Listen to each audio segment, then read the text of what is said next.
Apologies for that. Yes, our next speaker today is one of those people you hear whispers about. You read about him in the newspapers. You never dream that one day, you're actually going to get to meet him in person. That's what happened to me. Professor Chris Imafidon is a man that I met in one of these audio apps where people come in and they just share ideas and all that. You never know who you're going to meet on those places. I was there one day, the man was talking. I can't even remember what he was talking about. I just saw that, wow, what intelligence. I clicked on his face and then I started investigating him, only to find out that actually he's the man that is referred to as the father of the most brilliant family. Okay, he's a world-renowned advisor to monarchs, presidents, corporate leaders, and governments. He's also a multiple Guinness Book of World Records holder. Yes, sir. Remember how the whole of Nigeria was going crazy with one of us getting to the Guinness Book of World Records for being the longest cook. I didn't know. Prof is I think a 4 times multiple Guinness Book of Records awards holder, and several of his children are too. And he has been named as one of the top 100 influential leaders in the UK in the last 100 years. He's a Wall Street Journal best-selling author. 7 times multiple best-selling author. You had that right, 7 times. A mentor to New York Times best-selling authors. You see that why I was saying I may have to postpone my own launch. Let the man mentor me small so that I can be a better person. He's an advisor and the author of the best-selling book on the Queen of England. Now training and mentoring in AI prompt engineering. Another thing that blew me away when I listened to him one day on Clubhouse, and he was talking about how he has been using AI to write books since 2012. Most of us thought that this whole thing started in November. Some privileged people have had access for years and they have been using it. It's just that AI is now coming to mainstream. People have been using it, just like If Your King Came software was built 3-4 years ago. I knew of it. Okay, I just didn't know what AI was. He told me himself that they are using AI to build this thing, but I didn't know what AI was. I wasn't really interested. That is like him. Okay, he is also teaching people and mentoring them in AI prompt engineering and business application of AI. And is the author of the most anticipated bestseller, Silver Linings in the Post-COVID-19 Clouds. I can talk about this man till forever, but all I'm just going to do right now, just throw him at you guys. Welcome with me, guys, by putting some emoji in your chat box as we welcome Professor Chris Imafidon. You are welcome, sir. And thank you so much for honoring us with your presence today as a speaker. I never had the dream that I will have someone like you on this AI summit. So thank you so much, sir, for your humility, and thank you for honoring me and for being a blessing to me and to everybody here. Thank you so much, sir. Take it away. Wow, wow, wow.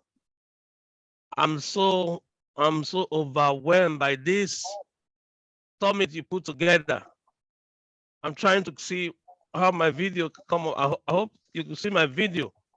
No, we can only see picture. Yeah, okay. I'm going to make sure I change it, even if it means logging out and logging back in. So I want to tell you why Dr. Opie, that's what they call him on Clubhouse. He's going to be a good in-law. If this what he did yesterday with Louis, many people would have sent their children to him to either marry his own children, since the children are now of marriageable age, or go and serve him for some 6 months. Just to thank you for what you showed with Louis. Then today, you just took the roof off and brought in someone that everybody can identify with. It's good for you to say somebody is in New York is doing it.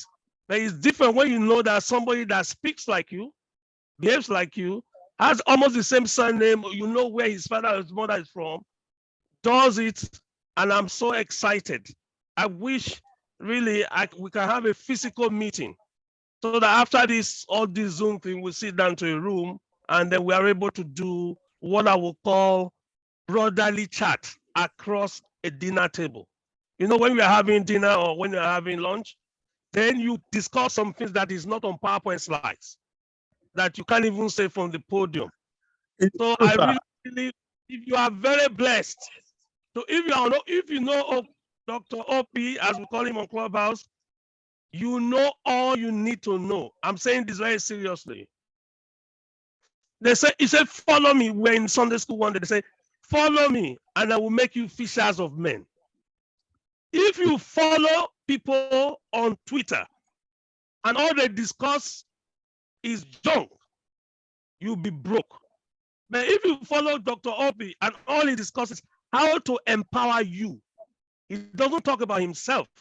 It's how he can design a new product to help you, to empower you. That's what he's talking about. And I'm so excited that we have lived to see this day where economic equilibrium is now reached. When I saw an African, anyway, you don't know how excited I am. Now, all of you on this call, do me one favor. Go to your Google right now. Go to your Google and type in, I'm putting in my chat box now. Type in my name, Professor Chris Imafidon, and then type in another name, Sam Oduton. Sam, S-A-M, Oduton.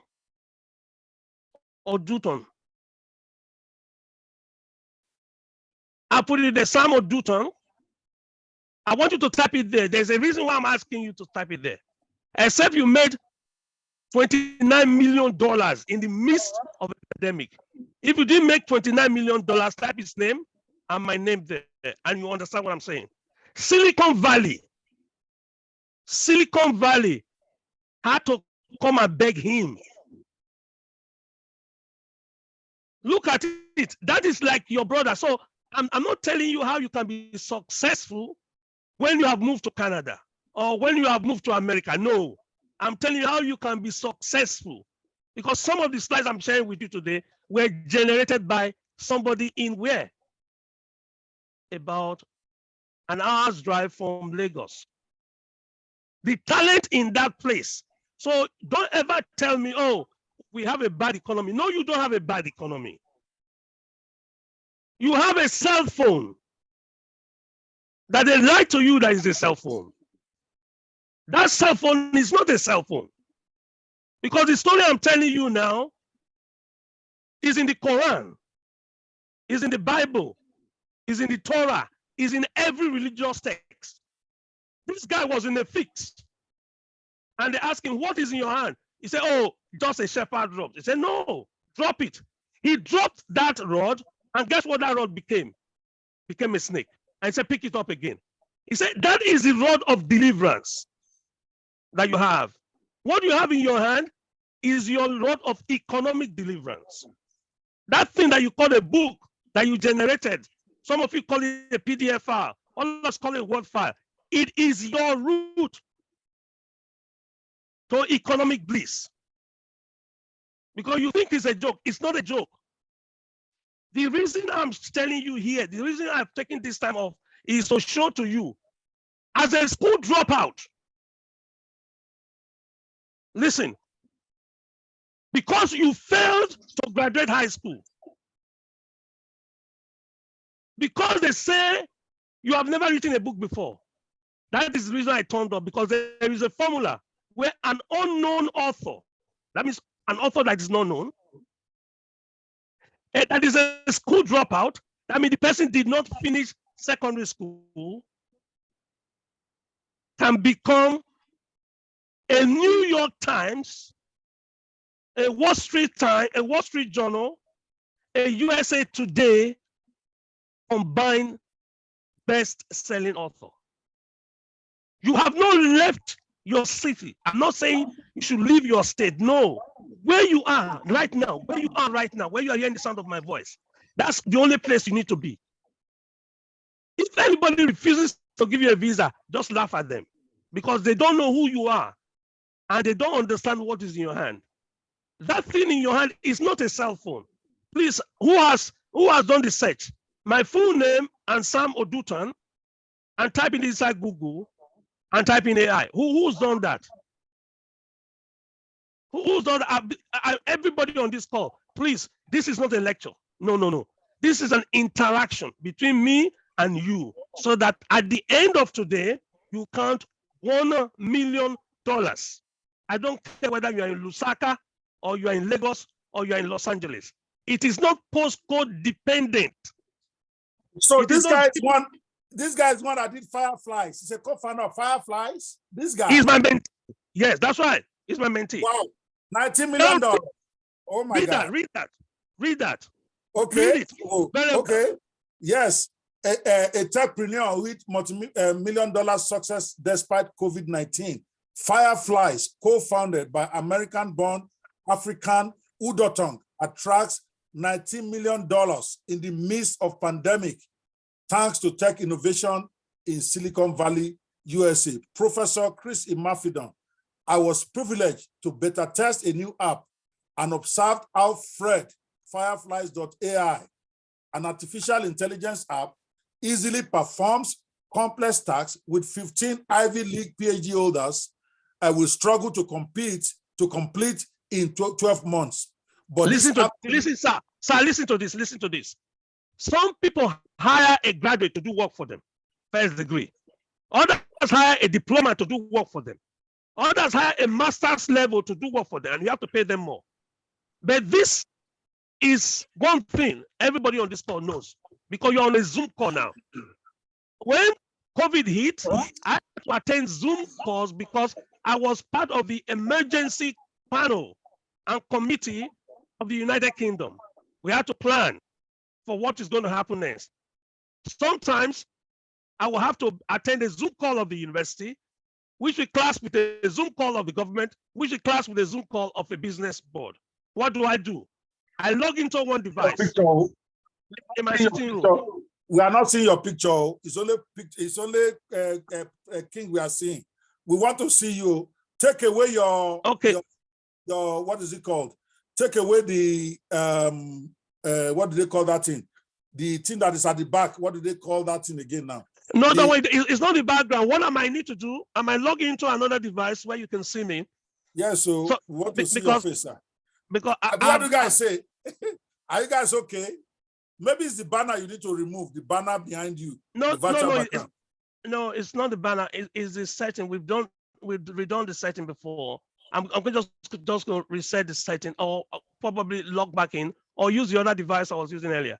But we're going to crack it because I love technology, especially when it fails. Because we want to see your face, so we must see the face. So it then shows that yes, we are able to work on it. Okay, well, what I'm going to do, I'm going to log in using my other device so that you can see me, and quite honestly, you can interact with me. So the reason I ask you to read that before I go to my slides, am I able to share my slide now? I think you should be. I've made you a co-host, so you should be able to share. Okay, that's fine. Yeah, that's fine. You're right. I'm able to share it now. So the reason I'm laying this foundation is that the excuse that you are not in mainstream America and therefore you cannot make $1 million is the first lie that they told you. First lie that they told you. Because there are people in Yaba right now that are programming for Silicon Valley customers and for UK government. There are people in Lekki right now. At the end of last month, they were paid $3,500. They're in Lekki. They are right in Africa. There are some in Accra, Ghana, $4,000 at the end of the month. And they are not graduates. If they were graduates, I'll say yes, because they have special skills. No, because they understood the power of the tool that was given to them in their hand. That thing that you call a laptop, that thing that you call desktop. You don't even need a laptop. You don't need a desktop. All you need is that palm top or that Android phone that you have or that cheap iPhone that you bought secondhand from the market. That's essentially what you need. You cannot tell me you don't have what it takes to make $1 million this week. This week, I'm not talking of things that will happen in the future. I'm talking of things that are happening now. You have attended this meeting over these days, and now you are not telling me Kwakambu story. Dr. Okwi, can you resend the link through Clubhouse? I want to use the device I was using for Clubhouse to switch it. Please, if you which link? I could try here. I could try with this. Let me try with this. You'll be able to see this. Because anyone that thinks that somehow they don't have the money, the person is lying. Because you borrow and beg in order to be able to use that device you have. How can you be using your phone to send viral videos to who? About who? If you can send a viral video, it's very easy. Very easy. You can also be in the viral video. Very easy. You can also benefit from the viral video.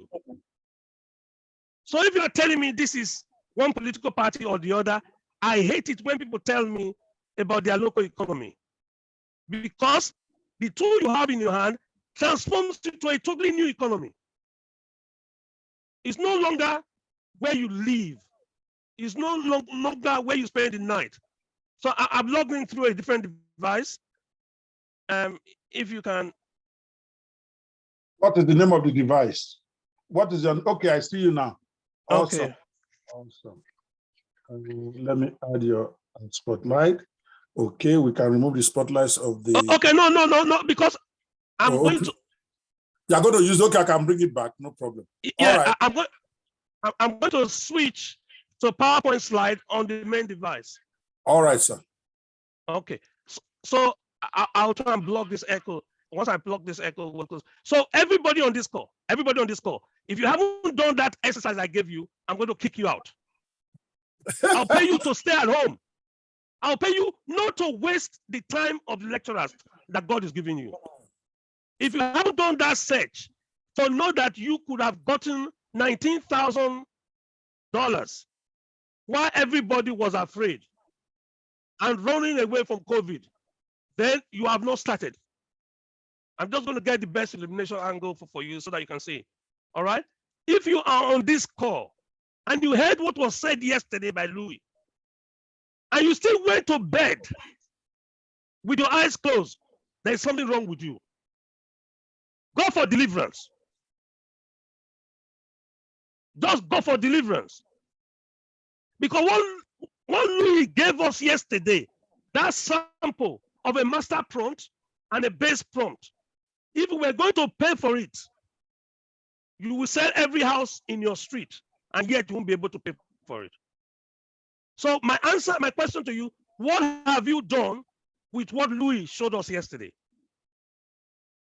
What have you done with what Dr. Okwi has showed us about how to write a book and how to find out a best-selling book? Because you can go to ChatGPT, or I don't even want you to go to ChatGPT, by the way. I want you to go to a better than ChatGPT. We're going to do a demo. So if you're on this call and you think this is another lecture, you came to the wrong room, please log out. I'm begging you, log out. Because what you hear today may be used in evidence against you to say, why weren't you successful after all you had? Why did you not make your $1 million after all you held? I'm not saying that anyone is promising you $1 million. No, I'm saying yesterday you were given the keys to the $1 million room. I saw it. I wasn't asleep. I saw what Louis gave you, and I saw what he did. Even if you couldn't enroll in his university, if you didn't have enough money to pay to join his university, Dr. Okwi has shown you a possibility. And because of that, you had no right to go to bed last night the way you did on Monday night. You had no right. Because Tuesday transformed your thinking about course development, transformed your belief because you saw it. It was a live demo. And I saw it myself. So I'm a witness to the fact that yesterday you were made a multi-millionaire. I know it.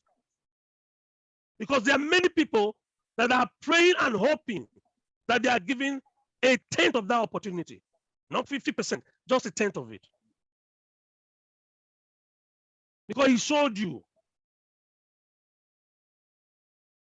And the device you have in your hand have free connectivity to those websites, free connectivity. You didn't need to pay. They are not subscription-based website.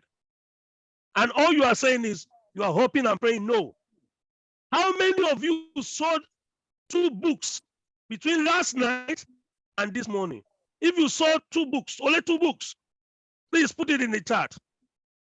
If you sold 2 books to a complete stranger, I'm not saying you sold it to your friends. Please put it in the chat. Even if you have not finished writing the book, what I heard yesterday was enough for you to sell at least 10 books. Yet you are sharing viral video of somebody that said this when they were campaigning for election. Or somebody that said, you think it's a joke. You think this tool that they gave you is a toy. That's why you are using your cell phone to forward funny videos. And at the end of the month, you'll be begging for somebody to give you money to buy data. At the end of the month, you'll be meeting somebody to say, please buy you a fuel. You have no right. From today, I deny you access to poverty. And my definition of poverty is a minimum of $1 million. That's my definition. I'm not saying the promise of it. I'm saying Dr. Opie told you different websites where you go and put your book. I heard him say that last week. Different websites. And then he had the nerve, this Dr. Opie, had the nerve to give that book out for free. He gave the book out to you for free and said these books, it contains ideas of how you can use ChatGPT to feed yourself, to feed your family. No, you must feed yourself, your family, your extended family, your entire street. I don't care where you live. To whom much is given, much is expected. So if you haven't sold a book, it's because you did not prompt Perplexity or Bard or any of the free editions on how you can come out with a killer, it's called a killer sizzling sales letter. And you put it on your Twitter feed with the headline. And you put it on your Instagram feed. And then at the end, you say, click here. And that will take you to the buy button. Dr. Thank you for explaining the buy button for them. Anybody on this call that has a Facebook page, that hasn't gone to their Facebook page to say, I have written a book that helps with divorce. I have written a book that helps with marriage. I have written a book that helps with anything. I don't care what it helps with. And I'm so excited that I was aided by artificial intelligence. I was aided by the best technology. That's what you put there. This book was written with the aid of the best technology. That's how you put there. It's full disclosure. This book that I wrote, supervised by Dr. Opie, was written using the latest technology. Therefore, you'll be doing yourself if you pre-order it now. Because when it comes out, it's going to double the price. This is what you need to put there. Everybody on this call, please. You just need to go and put that there now. If you're on, say, no, I'm not very sophisticated. I'm on LinkedIn. Put it on LinkedIn. Now, if you are not on any social media, please go and ask for forgiveness and create one immediately. I'm giving you 15 minutes because at the end of this call, I'm going to ask you to share with me what you put in your social media and how many responses you've gotten. The reason why people have not come to your Facebook It's not because you are not popular. It's not because you don't have many followers. It's because you don't have a bait that solves the pain point of a group of people. The reason why you are not on New York Times best-selling list is not because the people that are on New York Times, they have double PhD. No. No. Sir, no. Man, no. Everybody on this time, no. It's not because you are not in America. No. No. Being a New York Times bestseller is not a location-based activity. No. The reason why you are not on Wall Street Journal listed and reviewed, I'm going to tell you today. This is why God gave you the gift of today. So that after today, if anybody ever tells you that you are poor, or if you are from a poor family, or you are a poor descendant, or you read a course that where people are poor, you look that person in the eye and educate that person. That when it comes to you, the jinx is broken. When it comes to your generation, the truth is now known that you were wonderfully and fearfully made. I do not care about what you believe or what you don't believe. Somebody wrote, I'm at the verge of completing my book. That is why you should sell the book. If you tell me 2 things about the title of your book, I will tell you why you should come out with a bait and sell your book today, not when it's ready. You don't sell books when they are published. Ladies and gentlemen, you sell your books before they are published. You don't sell your book on the launch day. That is the wrong mentality.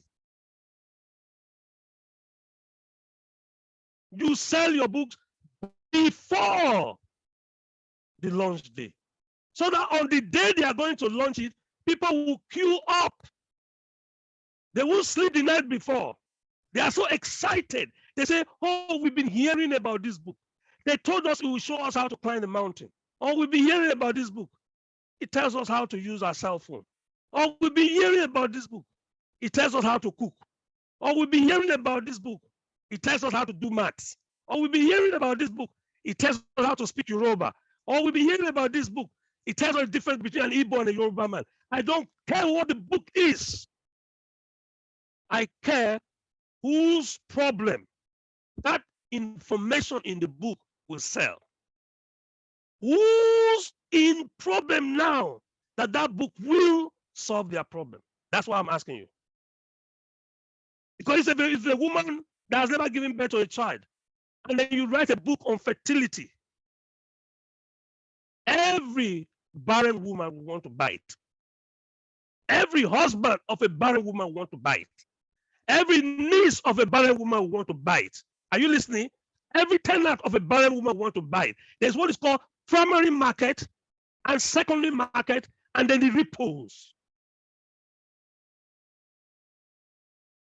And it is not new. What is new, like our brother shared earlier, is that instead of going on the back of a horse, we're now going on the back of a mechanical horse. 4 tires, 4 legs. And somebody, you try to believe a lie somebody told you. Why will you believe a lie? When 8 billion people on planet Earth are now looking up to you. I've seen a TikTok of somebody on jollof rice. Jollof rice that my great-grandmother has been making since time immemorial. A gentleman, I'm going to show you his photograph later, Richard Quest, did a program on CNN and was talking about Ghanaian jollof rice and Nigerian jollof rice. And I will show you people, if you have ever tasted jollof rice in your life and you did not make $1 million from that, you have to go and act now. Act now. Say, I'm not good for anything. I only drop out of school. Did you drop out of the kitchen? Your grandmama made food in the kitchen. And you don't even need to be a chef, like our brother has discussed, about different cuisines coming out of Africa. That was a revelation. Put the 5 tips of how to make Nigerian jollof rice. 7 truths about the Ghanaian jollof rice. You don't have to say anything. And then hashtag jollof rice, hashtag Richard Quest, hashtag Richard Quest CNN, hashtag Richard Quest. And see what will happen to the discussions. When you're at a point of discussion, you become the point of elevation. I forgive all of you that have always thought that the cell phone was for sharing viral video of a cat and a dog scratching the wall. I forgive you. But after today, no, I hold it as charge against you that you knew what to do, but you refuse to do it. Anything that is in the news or hope to be in the news, you already know that people want to know about it. That's how the newspaper make their money. Anything that is in the news or was once in the news, you already know. You already know people want to find out about it. You have a new president. He's working on coming up with new ministers. That's in the news. It is your role, your responsibility, and your duty to talk about serious things and see what will happen to what people will say about it. And from there, you get affiliate links and you promote any product and you sell any product. How your book can make you $1 million before the launch date. I'm not talking about launch date. Launch date is a bonus. It's a bonus, folks. Before anybody even sees a copy of the book, they have given you money. Because anytime I go fishing with a fishing rod, without a bait, I don't catch any fish. If you come with a bait, and that young man showed us again today, he showed us, so this so-called marketing blog, it is free. It is free. If you sell a book for 1 week, you have already paid him. How much is he asking for? Less than nothing. Because the wisdom he shared with you today, you are going to use it to sell books now. Not that you go and sleep. This is not the time for anybody to sleep at all. Why would you sleep?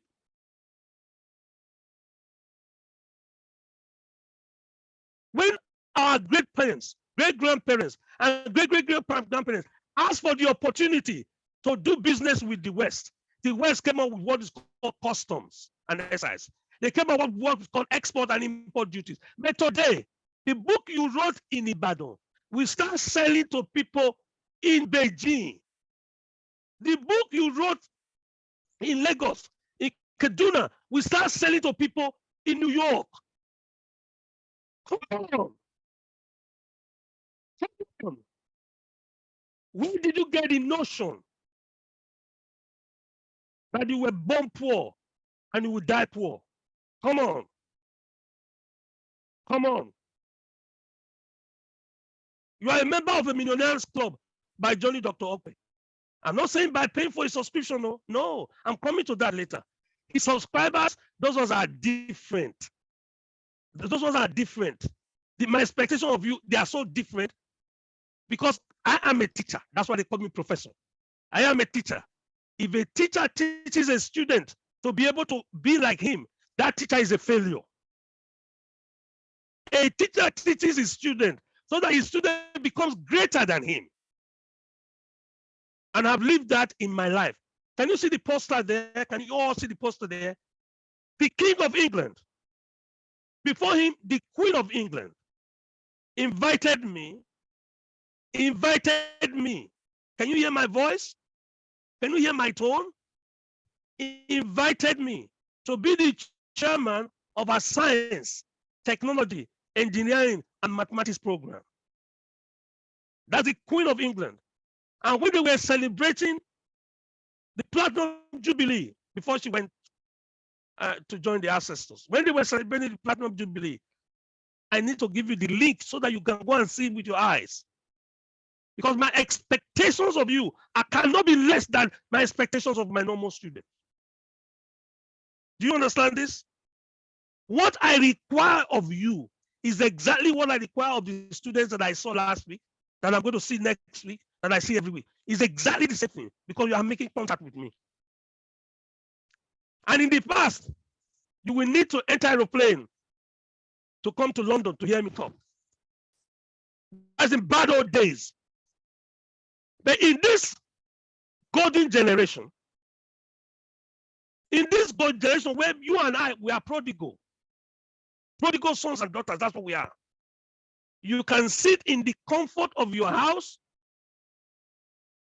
in a remote local government area, in Zamfara State, and know everything I'm doing, and hear every teaching that I'm giving. I'm telling you this because I know some of you say, oh, because they are abroad, they are this. No, abroad does not exist anymore. It's a psychological thinking. And there is a boundary between Lagos and London. It's a psychological thinking. For this generation, it's a psychological thinking. For my father's generation, yes. Because if we were posting a letter from Lagos to London, you have to go and put what is called airmail on the back of the envelope. And then you have to go to the post office. And then you have to buy a stamp. And then you have to lick the stamp and put it on the back of the envelope. And then take that letter and put it inside a letter box. And it will take about 2 weeks to get to London.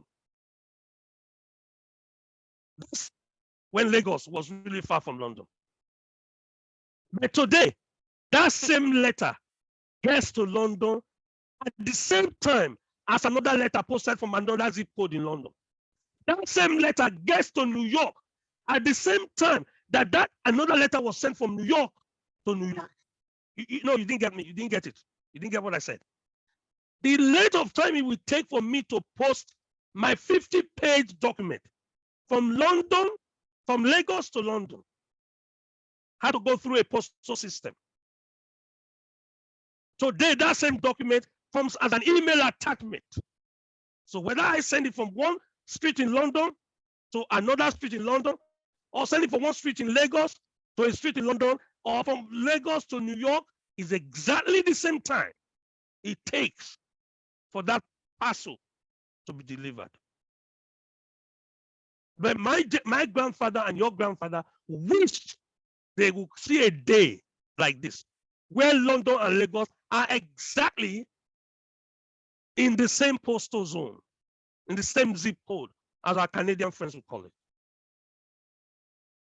So that is why I'm so excited that Dr. Obi has given his time, his energy, and resources to empower all of us, 77 of us on Zoom. Look at the number of us that are listening on Clubhouse. Look at those that are on Facebook. Look at those that are on Twitter Spaces. Look at those that are on YouTube. Look at those that are here on the repeat, on the replay. And he gave freely because he understands that it's more blessed to give than to receive. Therefore, I must give freely so that you understand who you are and of whom you are. Listen, who you are as a person, of whom you are, those that you belong to, those that you interact with, those that you hang out with. For hanging out with Dr. Opie, you have to borrow, you have to lend money to your friends. Because these tools are just too frightening. So I'll share. Let me start by sharing. Thank you for those of you that have interacted. Please, can you write for me in the chat box, because I'm monitoring all of you. Please write in the Zoom chat box what you were expecting of me. When Dr. Opie said there's a guy coming from London that will share today, please, I want you to go right now to your Zoom chat box. And if you are on Facebook, I'm seeing the messages on Facebook. Please go to the comment section and write there. What did you think you were coming for? Who did you think you were coming to see? Were you coming to see me as a celebrity that appeared on CNN and BBC? Why were you coming? What was your desired takeaway from today? I need you to write it there. I need to see your expectation. I need to feel your expectation. I need to over-deliver on your expectation. What were you expecting? I know some of you listened to the interview on Monday night that we had from Windsor, and you all heard the noise at the background because President Biden came down to Windsor Castle to come and see the king. I know most of you heard what I was saying there. I know some of you heard about what we said about accomplishments in education.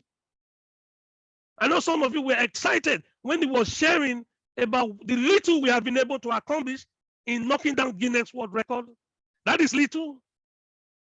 Because you stand on the shoulders of giants, you see more. You stand on the shoulders of geniuses, therefore you do more. You are compelled to do more.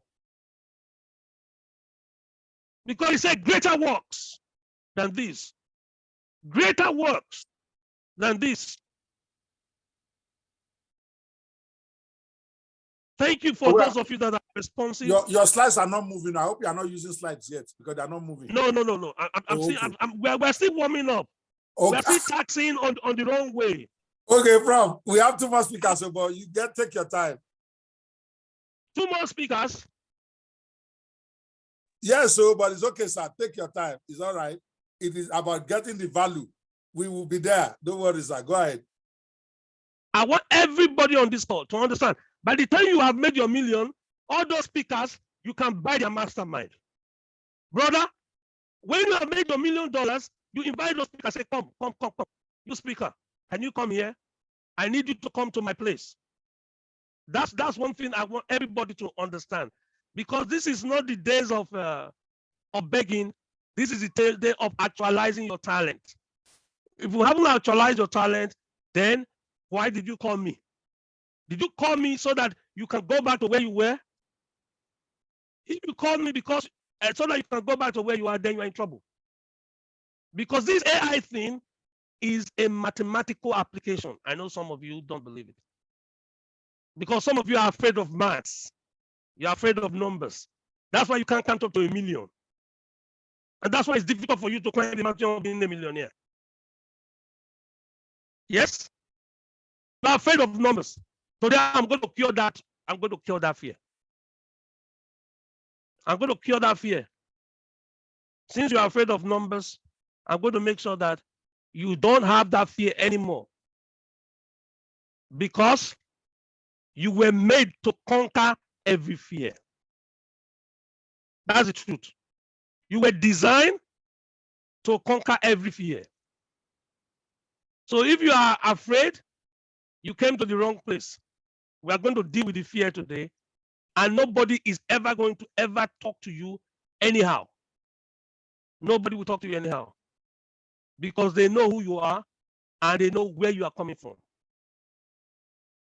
So I need you to type there, if you've already finished writing your book, type BK, AIBK. If you've already finished writing your book, please type BK. Please type BK if you've already finished writing your book.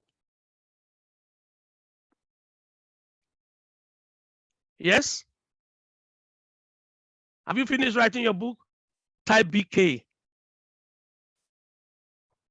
Because those that have finished writing their book, they're the ones in trouble. If you have not started writing your book, but you have the idea of writing your book, type no K. That means you have not started writing, but the idea is in your mind. Because I just want to be able to start from the idea to when you become a bestseller.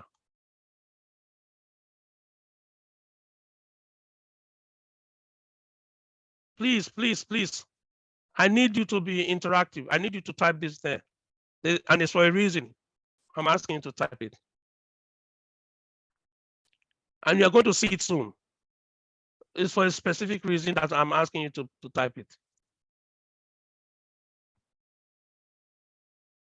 Because if you type it, you are soon going to see who you really are. Whether you are somebody that procrastinates because you are not sure of what the outcome will be, or you are somebody that is a risk taker. And by the way, Dr. Okpi, I have a present for your wife. You know that? Dr. Okpi, are you around?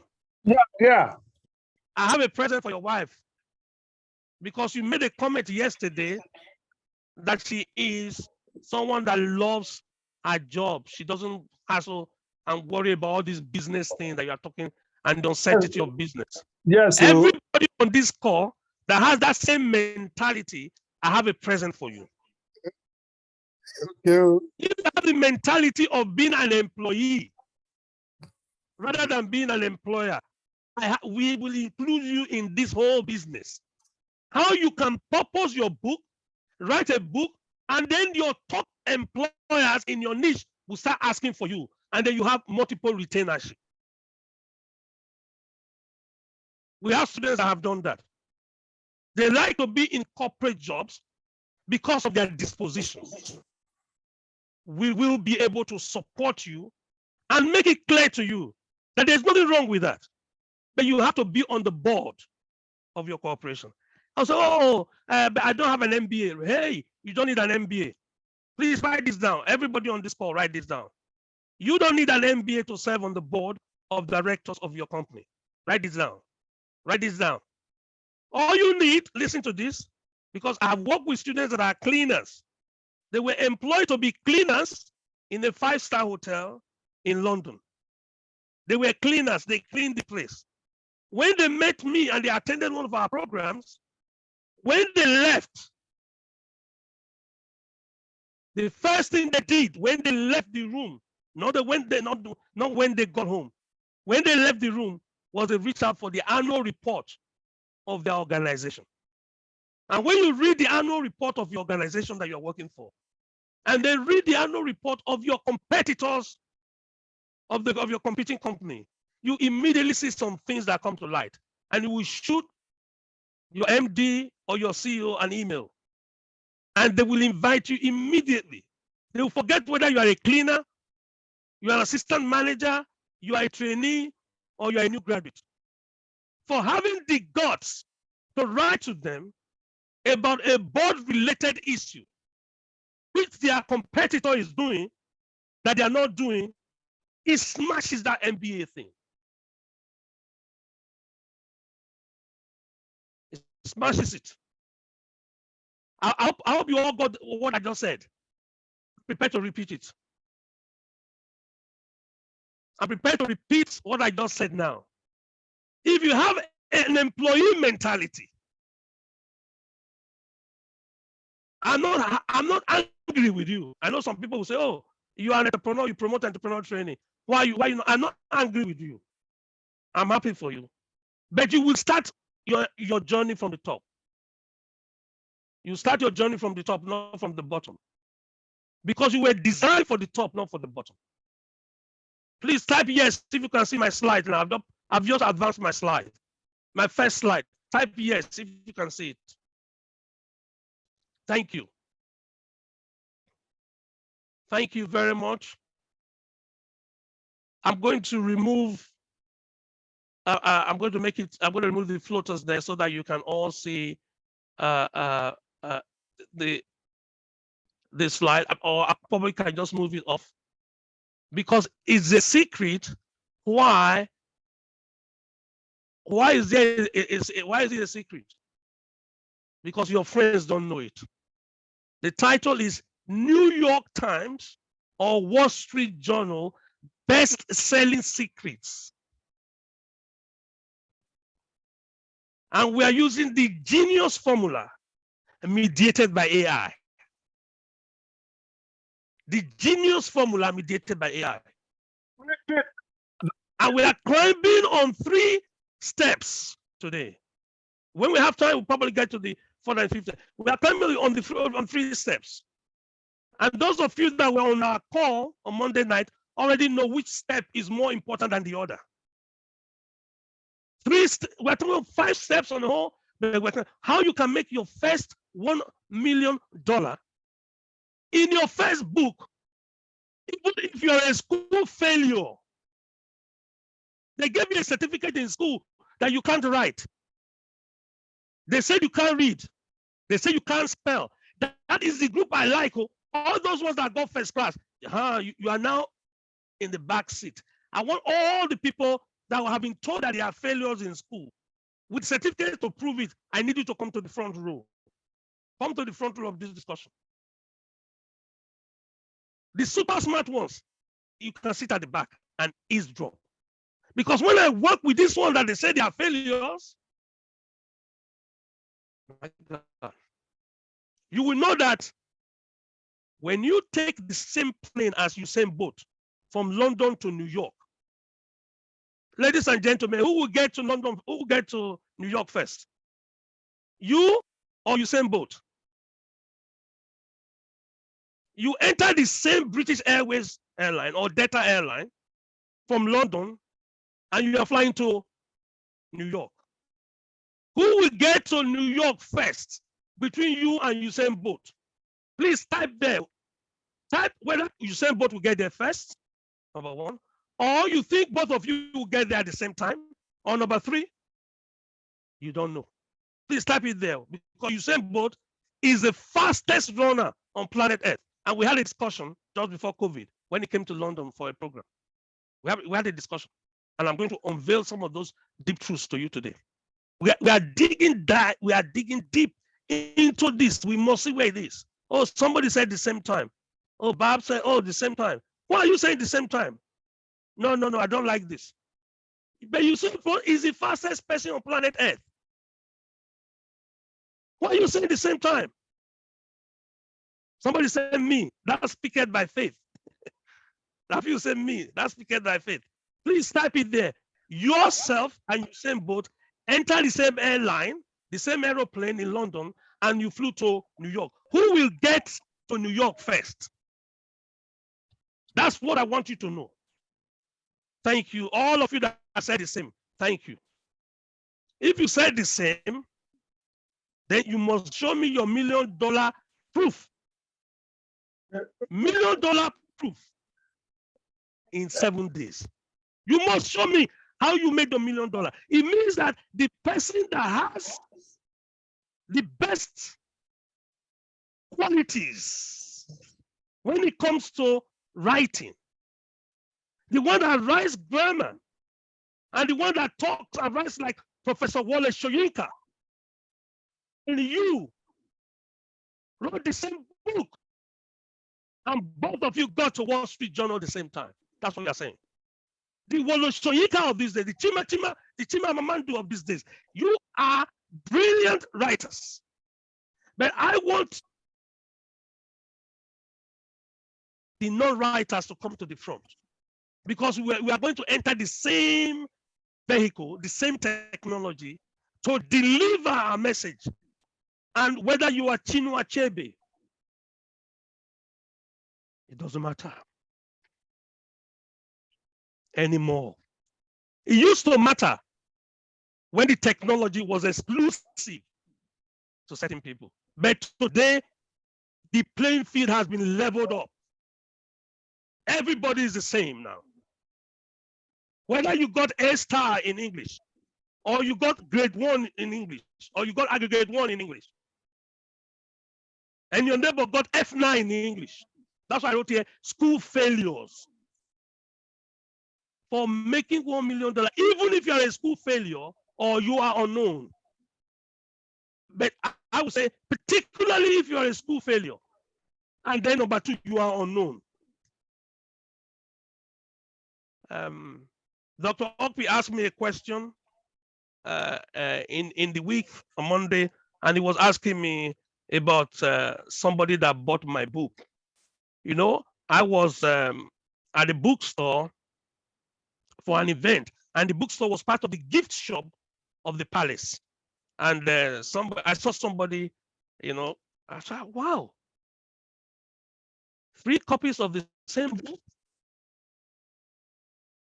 I was very interested in trying to establish why anybody would buy it.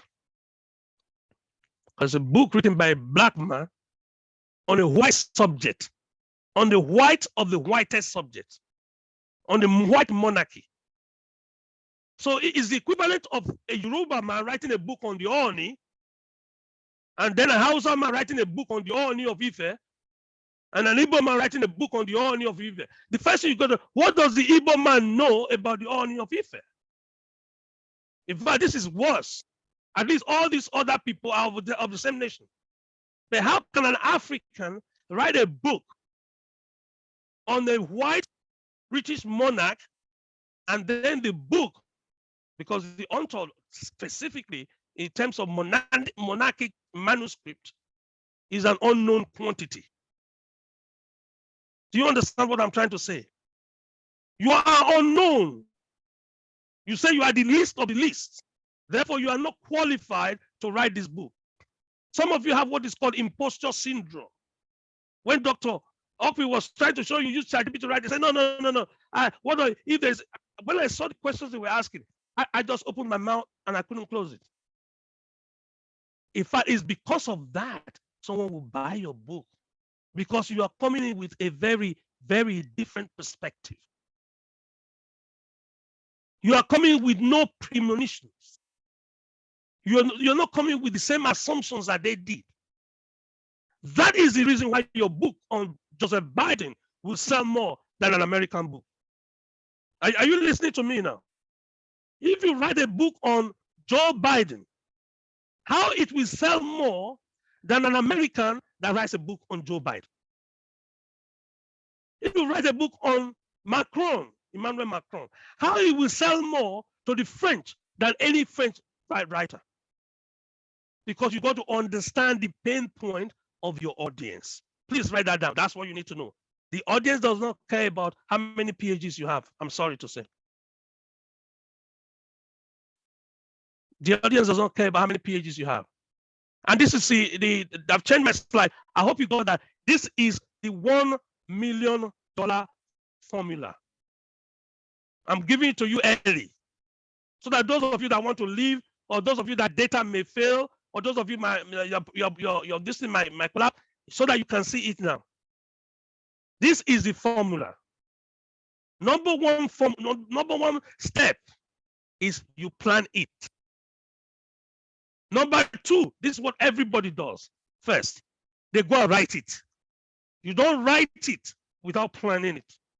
The plan is, which question is everybody asking about this theme of mine? And Dr. Okwi was saying this. He said, "Oh, when ChatGPT means Pastor Creflo, is it Creflo? What did you say, Dr. Okwi?" Pastor Creflo. Pastor Creflo means ChatGPT.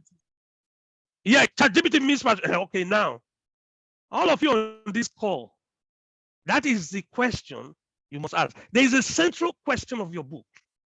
There's a central question. And somebody wants that question answered for them today, not tomorrow, not the day after, today.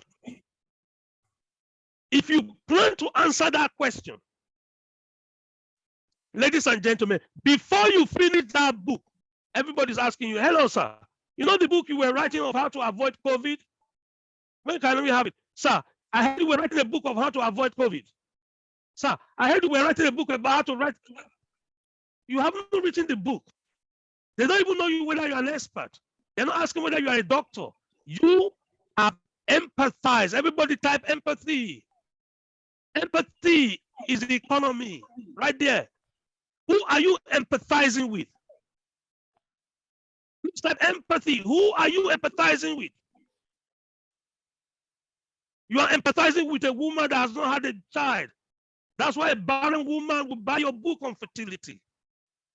And the sister will buy your book on fertility. You are empathizing with them. They are not asking whether you are a gynecologist. Come on. They have seen gynecologists. Each time they see a gynecologist, they use big words to confuse them. Yet they don't have a child. Come on. You think they are asking for expertise? They'll go to the library and borrow the biggest book to read. They want somebody that will communicate with them. Please write down communication. Please write communication. Communication is not saying, oh, the man died. How many of you read Shoyinka's book, The Man Died? When you read Shoyinka's book, The Man Died, after reading 2 paragraphs, you go and get paracetamol. Because that book is a headache. It uses big words. You have to have a degree in literature to be able to understand what he's saying. Because that's the audience he's writing for. But I don't want to write for that audience, please. The audience you are writing for is somebody that did not complete secondary school. Somebody that just about finished primary school. Somebody that has do you know the reading age? Oh, I was going to ask you this. Who can please type in the chat? What is the reading age of the average American adult? The reading age based on their vocabulary. What is the reading age? I know some of you go and Google it, but don't Google it. Or you ChatGPT, don't ChatGPT. So if you now assume that the reading age, you know, some people, they read as if they are 13 years old. Others read as if they are 40 years old. Others read as if they are 72 years old. Others read as if they are 19 years old. What is the average reading age of the adult that is in the US? Please type that down, and I will tell you the one for the. Oh, thank you. Somebody's right. Oh no, some of you are over ambitious. 8th grade, no, below. So when you are writing your book, you are writing it with somebody in mind. What do you call an avatar? An avatar in mind. And that's somebody that is just about moving from primary 5 to primary 6. That's who you are writing for.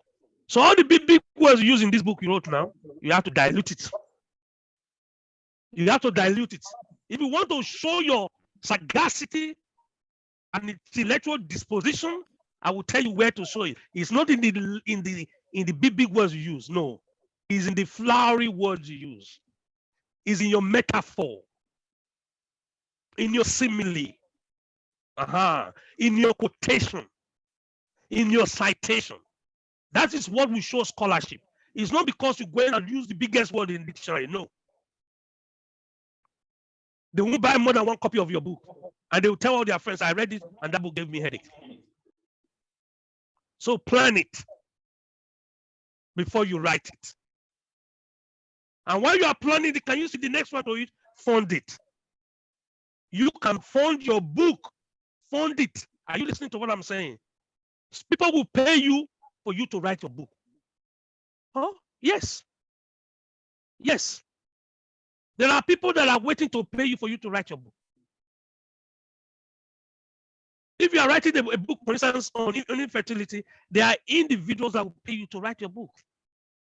They are called patient groups.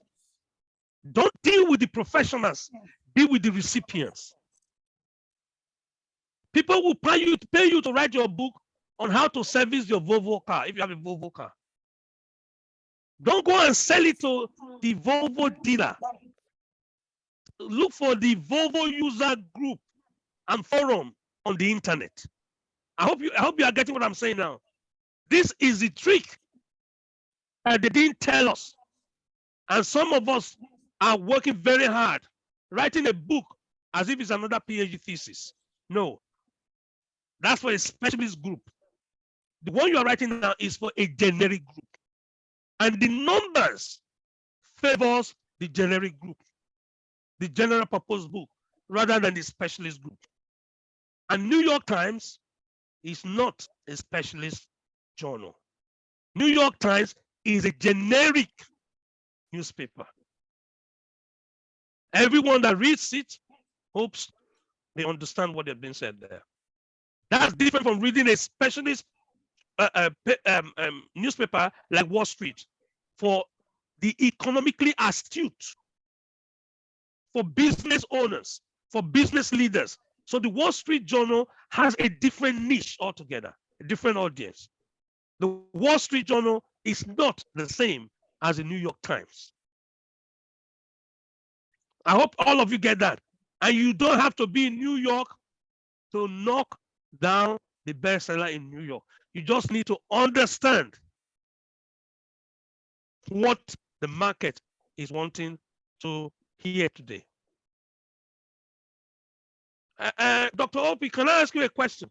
Did anybody write in their book, did anybody write about Russia, Putin, Zelensky, or the Ukraine war, or the punishment that was meted at Africans when they were in Ukraine? Or did anybody write anything about Ukraine? No, nobody has written. That's a good one. In fact, now that you mentioned it, you never thought. Now listen to this. That is what I can tell you in 24 hours will begin to open up things. I don't care which side you take, whether you support Putin or you support Zelensky. I'm agnostic about that. I want you to tell me what you think about the fact that Zelensky is still president. Was it because of his strength and connection, or was it because of Putin's weakness? This is being discussed every day by anybody that reads newspapers, because it's affecting all of us. It's affecting the cost of oil, the cost of energy. It's affecting, and you can't drill it down.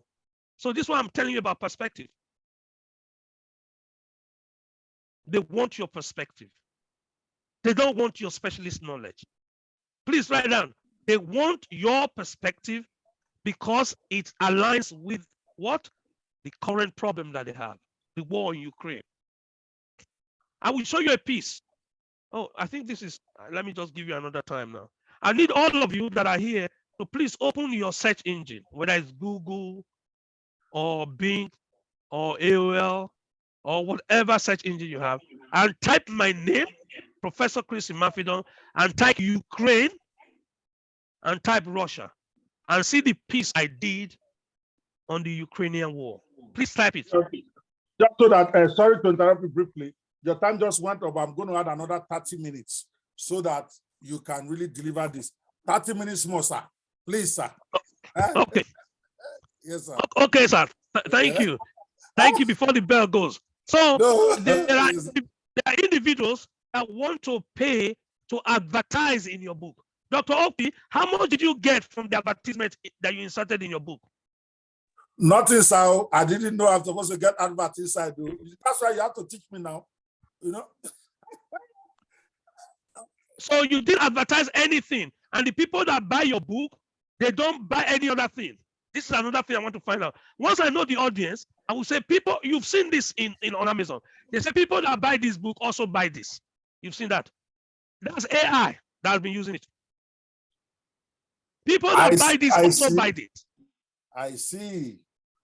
If you write a book and you don't collect advertisements from an SME that you know in New York or in London, a small and medium-sized business, like a florist. There's one of my students that wrote a book on marriage, life partner. He got a wedding planner to advertise in the book. Do you know why? Anybody that wants to get married also gets a wedding planner. Anybody that's getting married also buys marriage cake. So the person that makes cake, you go and meet them. I'm writing a book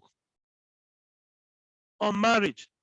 I have spoken to my consultant, my publishing consultant, Professor Imafidon. He said I should come and meet you so that I can advertise the great cake you are making, so that anybody that reads my book that wants to get married will order cake from you. I will give you the script. You ask 30 different cake bakers and you pick out 2. So you do a competition For who will advertise in your book? And they say, oh, they don't have money. So, okay, if that's the case, we will supply you the first 250 copies.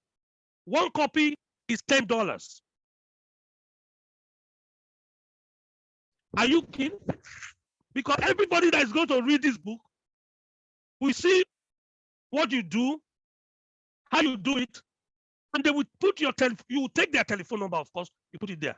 Their website, you put it there. Their WhatsApp number, you put it there. In a page in your book, in between chapters, you're allowed to advertise. If you haven't advertised, it is because you have very bad friends and they've not told you this. All of you that are writing here, I'm telling you, I will write a foreword for you. I told you that before. And what I didn't tell you about the foreword was that I was going to write there and put a link to a course that would teach on speed reading. And each speed reading ticket is $2,947 per employees. That's what the commercial rate is. That's what the bank is. Oh. So can you see that a book is essentially a marketing tool? Therefore, collaborate with other people in your niche and look for adversaries that make products that may be related to people that you are serving or who the book will serve. So the funding of the book, I mean, the cover of the book, have you seen my book? I'm going to show it to you. I donate my own royalties to the poor because the royalties is the least place where you can make money. No. That is the least. That's not where the money is. The money in the book is not in the people that buy. The amount of copy. No. That's not it. That's not for you. Is the courses that will come after it, the speaking engagement that will come after you, because you wrote a book on infertility. Anytime they're having a women's meeting, they say, sir, please, can you come and talk to us? Please write that down. You wrote a book on infertility, and they're having a women convention. They will invite you as a speaker. Why? They want you to come and elaborate on what you wrote inside that book on infertility. So funding it is so loaded. God will save us. Publishing is another thing you spend energy on. Please, if you spend more than 1% of your time publishing a book, you have wasted your time. 1%. Don't spend more than 1%. I'm begging all of you, do not spend more than 1%. Your energy must be on planet, and the second most draining should be funded. Writing it, you can get a scribe to write it. You've heard about the scribes and the Pharisees and the Sadducees. Scribes have always been there. They're called secretaries now. Please don't spend energy. Don't major or minor. Manuscript generation that's not where the work is. My God. Oh my God. Preach it, Pastor. And then you say you are the pastor of a church or in a mosque, in the imam of a mosque, or some leader in the synagogue, and yet you haven't written a book. You say, no, I'm not the book reading type. Really? But you are the book reading type. You are not the book writing type. Because when you speak, you make reference to other people's work. Please wake up. That's true. They refer to other people's work all the time. Yeah, you're right. My grandmama say, anybody that can eat must also learn to cook. If you can read, today you are learning to write, and I'm pleased that you are in this call. Ladies and gentlemen, look at Denzel Washington holding on to the Oscar statuette. And to your left is yours truly holding on to a statuette. Denzel Washington is an accomplished actor. He puts in energy into it. He practices. He goes through his scripts. And if he forgets it, he's in trouble. That statuette I'm holding on is a real Oscar statuette. My student, one of our students in London, used what is called VFX. VFX. To generate specific scenes. I know people are you are used to CGI and not things like that, and he won the Oscars. And I didn't know anything about it until months later, when it was brought to my attention. I was in a meeting when somebody tapped me on the back of my shoulder and said, "Excuse me, sir." I said, "Hello, who are you?" And he told me the story of his life and said he was going to drop out of school. But I said what I said earlier to you about the fact that I'm interested in those that are dropping out. And he said he was shocked. And he followed me to my room after the class and said, "Sir, I was about dropping out because I was finding this thing very hard. Did you say that you are only interested in people that want to drop out?" I said, "Yes." He said he came to meet me now, he's dropping out. I said, "Sit down. What are you finding difficult?" And I demonstrated to him what I said at the beginning, that the vocabulary gets in the way of comprehension. And then we stripped down the course. And then I demonstrated to him that he was born a genius, because every one of us is born a genius. And that was the end of my discussion, so I left. I forgot. I didn't know that years later, he was going to catch up with me and told me that the principles I discussed with him that day changed his life forever. So I don't know whose life I'm changing forever now. When I tell you you're a genius and you do something right the first time, good. But most people will never get it right the first time. If you make mistake, it just shows you are human. They say to err is human, but to forgive is divine. Is divine. So please, do not ever think of yourself any less than any other human being. Because on the 4th of July, 1776, a group of people sat down and they wrote this document. Not my words, and let me quote them now. "We hold this truth to be self-evident, that all of us are created equal, and each of us is endowed by our Creator." Not my words, their words. 1776, that's when they wrote it, on the 4th of July. That's what most people now call the American Independence Declaration. They wrote it to King George of England, so that King George of England can know that he the king, and they that are less than king. That he the king, and those that are slaves. And he the king, and princes and princesses, and those that are not king, princes, and princesses are exactly the same in the eye of their Creator. Exactly the same. Exactly the same, folks. Every Ford car has a Ford engine in it. Because when Ford created the car, it endowed it. That's what the endowment is talking about. Each of you endowed by your Creator. Each of you.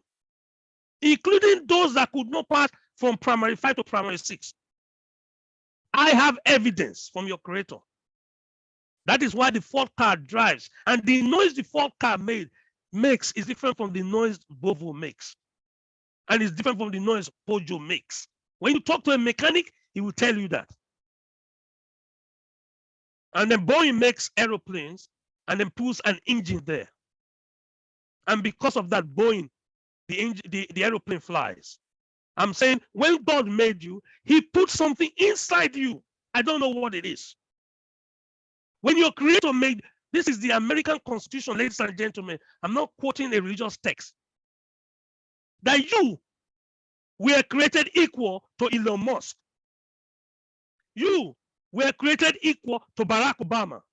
You were created equal to the King of England.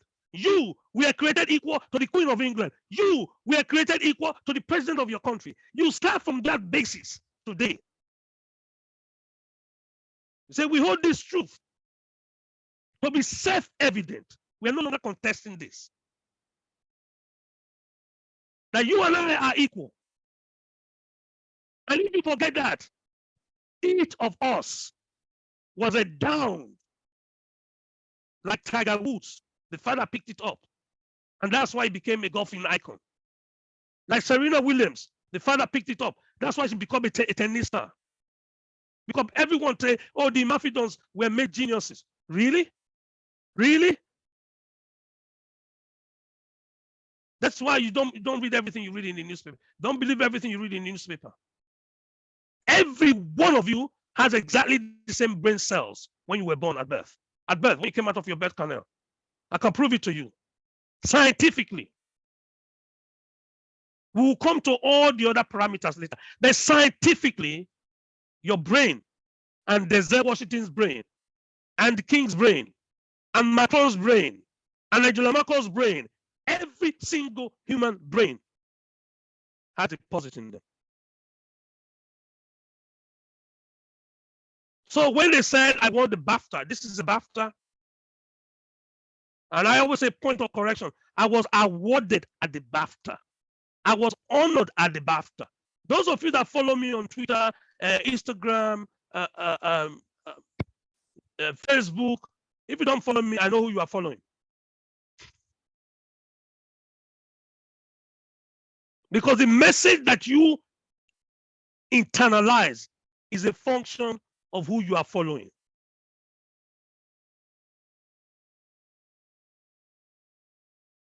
You got to know who you are following.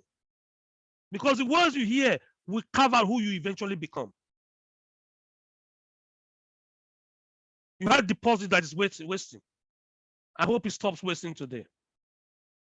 So the king was going to ascend the throne, and I was asked to be the chairman of the coronation lectures and invited different individuals. You will have seen this if you follow me on social media, by the way. You can see my Twitter handle there, and you can see I think my Instagram handle is somewhere too. To say, how will intelligence that is handled by man progress? And then how will the intelligence that is produced by man progress? And how will machine and intelligence interact?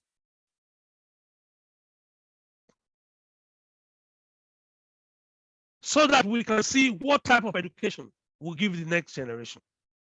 This is on YouTube. Excerpts from this video is on YouTube. That's why I keep saying you don't need to be in London to get the benefit of the education and my teachings that I deliver. Just go to the website, it's there. And hear what I said about AI. Because what you don't know is that in 1987, write this down, in 1987, the British government established what is called the DLR, Docklands Light Railway, in 1987. And this DLR does not have drivers in it. It's a train system that runs in the whole of East London and South East London. Has been running since 1987. Not one single, you heard me right, you heard me right.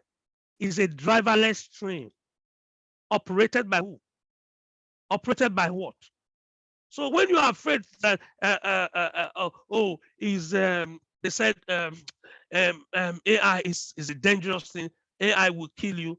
Sorry, AI has been exploiting you, and I will show it. Because what I said in that place, I'm not going to repeat here. I want all of you, because of the interest of time, to go and listen to what I said and how you are going to apply that to your future learning. Because, simple question. Please type in your chat. Facebook, type in your chat. Those of you on Facebook, thank you. Please type inside your chat, your comment box, what your reading speed is. Just type it. While we're on education, type it, please. Those of you on Zoom, type your reading speed. If you're in Clubhouse, I need you to type, what is your reading speed? I need to see your reading speed. Please type it. If you're on Twitter Spaces, type your reading speed. I need to know what your reading speed is. Your reading speed. If you don't know what your reading speed is, say no, sir. Be frank with me, be honest with me. Because there are some things you know that I don't know. So don't think that I know everything. If you told me to come to your house now, right now, to your house now, I'm going to put Google Map there, and I'm going to Google navigate, and I will miss my way the first time, second time, the third time. So don't think I know everything and you know nothing. No, thank you. Now, those of you that wrote no, sir, that they don't know their reading speed, you have no right to tell me what grade you got in school. Because every grade you got in school, the degree classification you got, the diploma you got, it was false. False is a lie. They deceived you. So when you get home, select all and hit delete. Don't parade all those grades now, they are false. Because all our learning is based on reading. All our examination is based on reading. And if you have ever gone for an exam and you found out that at the end of the exam, you could not answer all the questions you know, write question now on the chat box. You went for an exam. They told you it's a 2-hour exam. Then you started writing. You found out that you were only on the 4th question out of 7 questions when they say time stop. If you've ever been in that type of situation before, put question there. You see? So that means it's not your grade. The grade they gave you does not belong to you. It belongs to the devil in hell. So you did not even finish downloading the knowledge you had. Yet they took the paper from you and they marked it and gave you a grade. Stolen brilliance. Your brilliance was stolen. If you wrote question there, your brilliance was. If you've always completed your exam ahead of time, so that you have time to go over your work, then that's your true grade. All the papers you've done. They stole your brilliance. And they gave you a piece of paper that deceives you, that makes you think less than yourself, and therefore think less of your creator. If Boeing cannot make a plane that will not fly, is it God that will make a human being that will not fly? If Ford cannot make a car that will not drive, is it God that is going to waste his time making you and say you are disabled? Nonsense. Why believe a lie and live a lie? Nonsense. I think we are going to come again. There's going to be a second coming. Because I don't think we're going to have time to delay. Because I wanted all of you to do a speed test now, a speed reading test. What I call a basic baseline test. Because if you are going to be a leader, you have to be a reader. Let me say this slowly. If you want to be a New York Times best-selling author, one of the things I know you will need to be able to do is ability to read. If you are hoping to be alive in the next 5 years, you must be able to read. 200 words per minute is the average speed of an American. Between 180 and 222 is the average speed of European. My own average speed is 2,500 words a minute. So can you see where the trouble starts? Because I trained, and I train all my students to speed read. 14 newspapers every day before breakfast. 14 newspapers. Sorry, Prof, that I have to interrupt you again because we still have 2 more speakers. You have 10 more minutes and you really have to stop. Come on, let's go. Let's go. So I'm just going to rush through this. So every one of you that is on this call, type speed reading and go on Eventbrite and take one of our discounted price. Email me, I'll be able to get it. Because if you read 200 words a minute, you will not be able to get to the 4th floor. Meanwhile, I need to get you to the 17th floor. I need to get you there. This is a book that attracted most people's attention. Our book on Princess Diana. Can you see the book? I said 100% of my royalty goes to specific educational charities. I put in this is the book cover of Princess Diana's book. This entire book was written by AI. And I wrote it in front of the book. Look at it there. Can you see the yellow circle? Who can see the yellow circle? If you can see the yellow circle, type what's in the yellow circle. Authored by AI app. And I even gave the name of the AI there. Wow. Wow. Authored by AI. Now you go on Amazon right now. Don't believe what I'm saying. I'm going to see what position is this book on the bestseller list.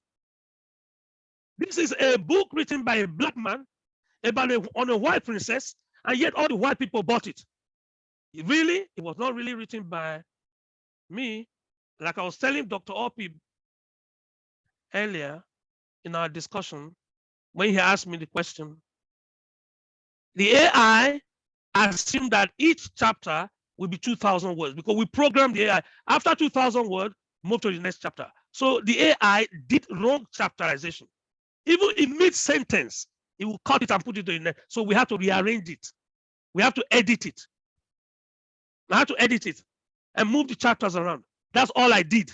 I did not write one word of the book. I did not generate one word of the manuscript. We just wanted to see what Princess Diana contributed to educational programs for the disadvantaged. When she visited Enugu, when she visited quite a few, she was in Nigeria when President Babangida was in charge of affairs, and I can give you all of that. And if you're on this, I can literally show you what's involved in it. This entire book was written by AI. So those of you that are afraid that, oh, who owns the copyright? Who owns the inspiration? Who provided the idea of writing a book? That's the person we are talking about.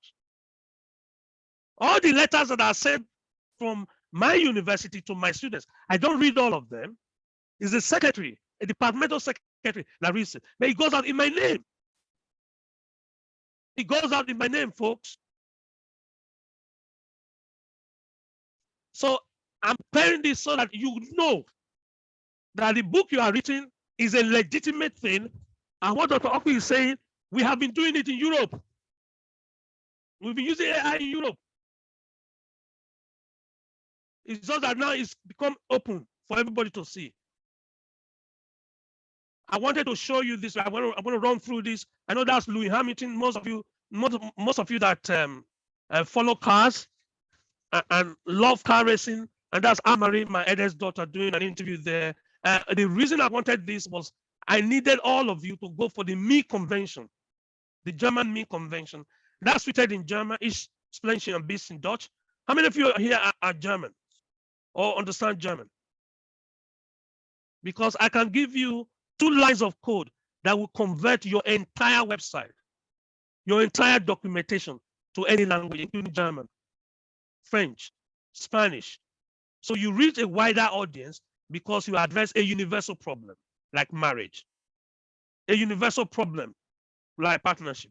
If you have a universal core problem message that you're addressing, you are on your way. This is what I told you before. They are not cell phones. They are magic computing devices. Oh, that's what we said about that. So I'm going to rush through this. Okay, now let me tell you something. You might say, oh, I'm in a village. Can you see one of my students? Guess where she lives? She lives and has resided in Africa. She lives in Africa.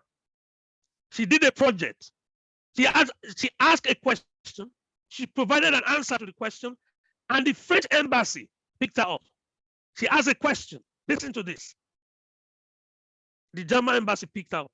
This is a presidential initiative. There's somebody that is in Africa where there is no light, where there is no what do you call it now? Petrol, where there is no, they tell you all the things that there is no, but let me tell you, the sun shines in Africa. The cloud moves in Africa. Presidential launch of the environmental initiative in France. Are you an exclusiologist? Why are you looking for excuses to say, my village does not have light. Go and meet somebody that has power bank, charge your phone, and use it to address a global problem. Because he was talking about sustainability and environmental preservation. She was talking about the gas that was fled in Port Harcourt. In Port Harcourt, there's a problem in your city that is of global significance. If you begin to address that, Mr. President Macron will call for you. It's not just Tonio Lemule that he's looking for.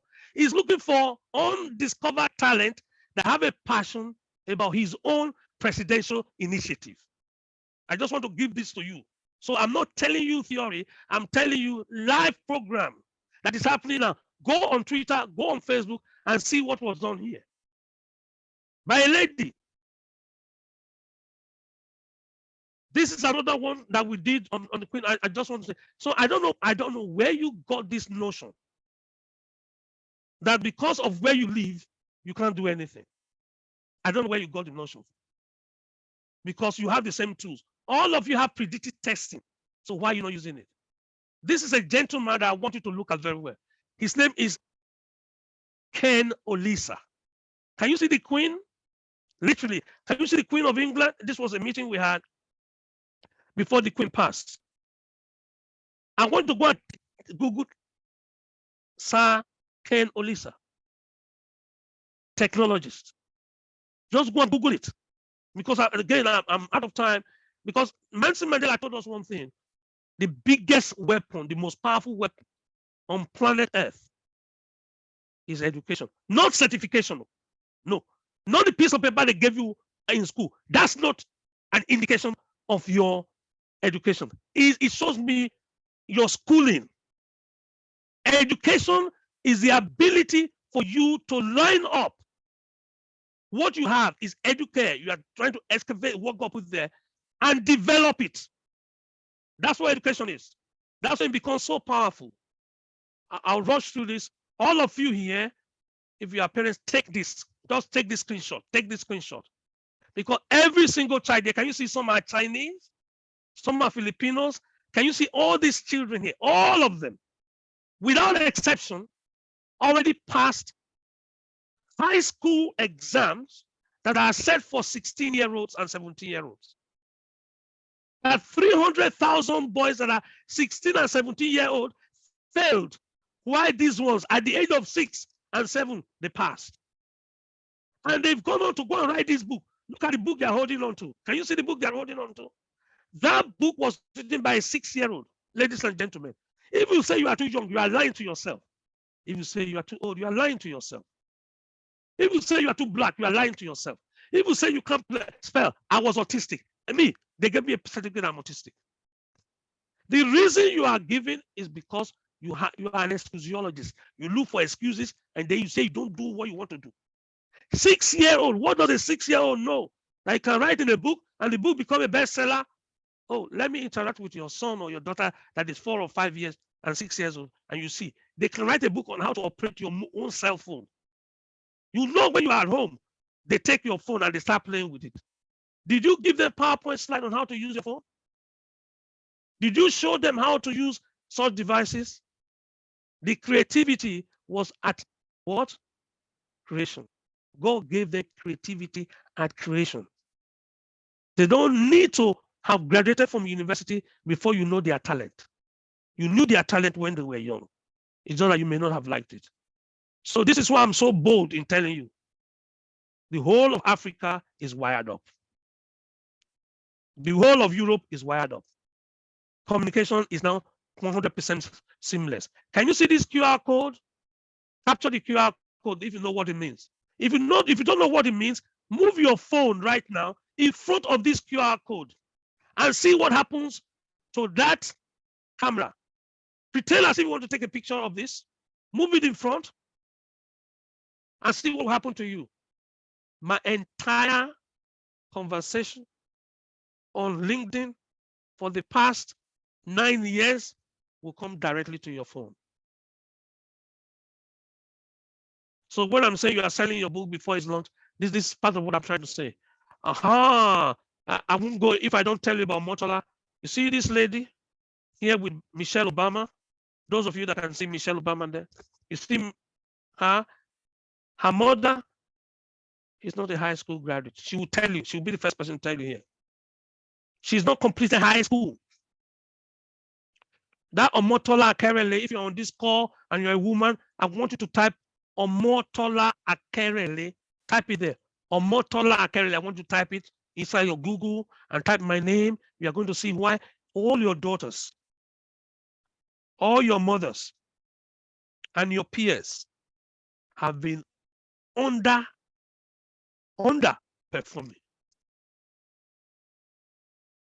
Omotola Akerele.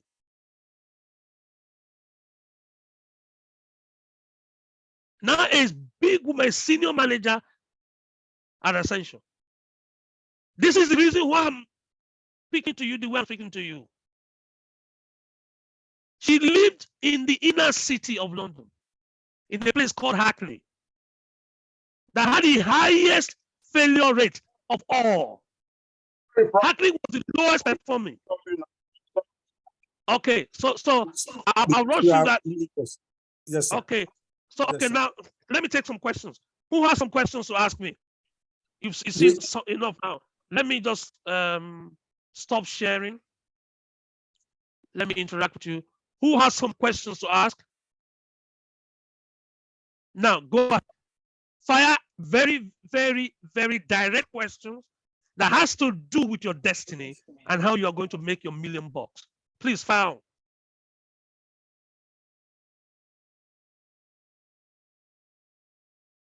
Who has questions to ask? How do I increase my reading speed? I'll share with you a link. I'll share with you a link on Eventbrite that you can pick that up, because that's a very small thing. That's not a big deal. Yeah, please ask any other question. Please ask any other question. The speed reading, there are 3 S's. I'm running out of time. If not, I'll give you the ballpoint of what you need to do about speed reading. Every single one of us here can double their reading speed by just doing 3 exercises. 1, you use a guide. Use a guide. Please use a guide anytime you are reading. That means when you are reading any book, you put a guide with you so that you don't read one line twice. Number 2, when we were taught to read, we were taught to open our mouths and read. If you open your mouth and then you read, it slows you down by more than 40%. So if I was going to, when you come on this course, I'll show you, if you don't put chewing gum in your mouth alone, your reading speed will increase by 40%, because you have broken away from your sub-vocalization. It's called sub-vocalization. Then the third part of it, and I know I'm rushing it, so you may not be able to get all the tricks. But if you DM me, if you're on any of this, if you DM me speed reading, I'll send you the link. All right? It's an Eventbrite activity. You can do that very easily. All right? Do not ever think that your current reading speed was divinely ordained. No, your reading speed is a function of what Usain Bolt described as practicing. There's a guy called Blake. He beat Usain Bolt when Usain Bolt was at his peak.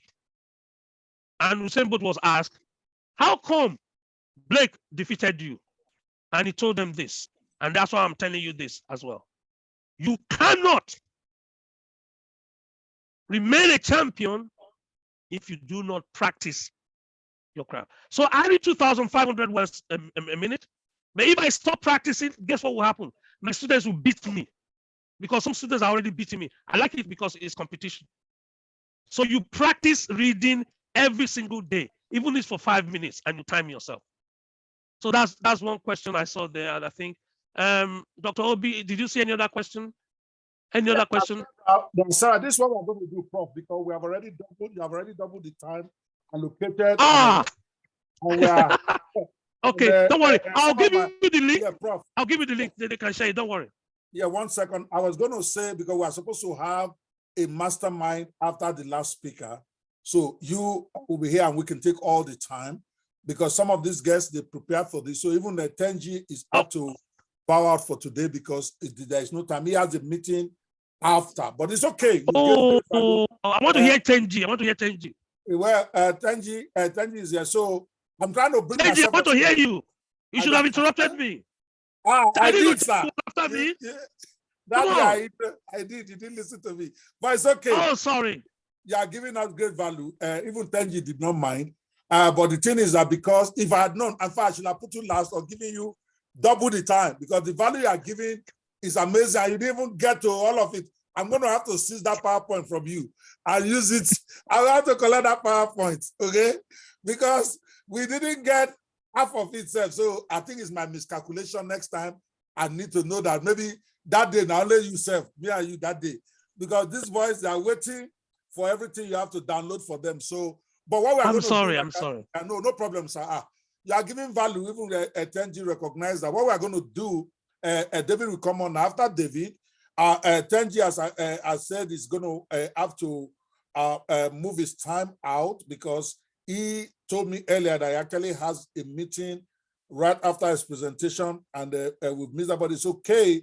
He understands, and David will come. When David is done, we will have the mastermind after, so that people can then ask all their questions. Guys, you are Prof here. You don't know the next opportunity you are going to have him. So you want to write your questions now, so that when we get to the mastermind, you can then ask him all your questions. He wants to give you. This is a man that wants to give. And if I were you, I will take. Me, I'm not going anywhere with him today. Once we finish David Jones, we are going to put Prof back on center stage. Myself, I have questions for him personally. So I must ask those questions. So guys, just hold your questions. I know the questions are flowing. Now, guys, hold it. Just hold your questions. Prof is not going anywhere. I've told him today, me and him, we are here. But let David deliver his paper, because tomorrow we have another, it's the last day, and there's already 4 people scheduled that I wish I'd known this. I would have done 1 week, sir. Because this amazing value you are giving. I just learned one major thing, sir. Let me just tell you that I've not learned and I've been writing books since 2001. My first book was 2001 about advertising inside my book. I've had it before, but I've never really thought about how I was going to do it. You just gave me a very brilliant idea that as I'm talking, I already started sending message to my guys to implement it. So that is $1 million idea you just gave me. All my books are going to be... So thank you, sir. Thank you so much. Yeah. So you are muted, though. We can't hear you. You are muted. And your book launch is postponed until further notice, pending the permission from the King of England, whose English you are using to write it. Tell all your book launchers, you postpone it indefinitely. Yes. You get permission from the palace, because it's another person's language you are using, and they will therefore pre-order them, and we'll go on the pre-order spree, and you will sell more books before the day of launch. Bless you, I'll sir. surrender. Yes, sir. We are going to be back, guys.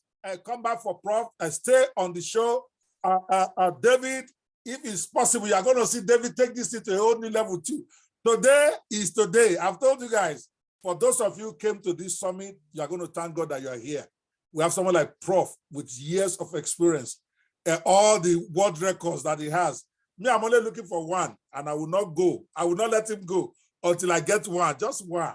And you guys keep your questions and hold it until right after David, and then we're going to come back with Prof, both here and on Clubhouse. I know there's so many people on Clubhouse also, and there's so many people here on the Zoom and people on Facebook. Now we have with us in the house, okay, the great David Jones. This is another guy that I've come to love. Hold on a second. I'm trying to do a spotlight. You. Okay. Nope, that's not it. I got you. Okay, I can stay up here. I can't take Prof out here. I don't know how to do that.